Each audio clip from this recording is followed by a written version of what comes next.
योग गंगा या कार्यक्रमामध्ये आपण काही सूक्ष्म प्रकार बघत आहोत। सुरुवातीला आपण मानेकरता बघितलेले आहेत, नंतर आपण खांद्यांकरता बघितलं आहे।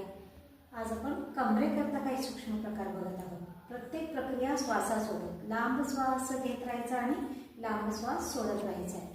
कमरेला गोलाकार स्थितीने क्लॉकवाईज आणि अँटी क्लॉकवाईज फिरवायचं आहे। 5 वेळेस सरळ आणि 5 वेळेस उलट। श्वासासोबत प्रत्येक प्रक्रिया।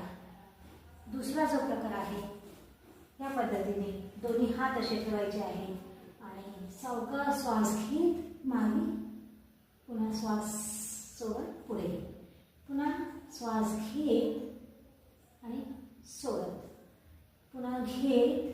हरणी असेल तर मागे वाकायचं नाहीये। अशी प्रत्येक प्रक्रिया आपल्याला प्रत्येक प्रकार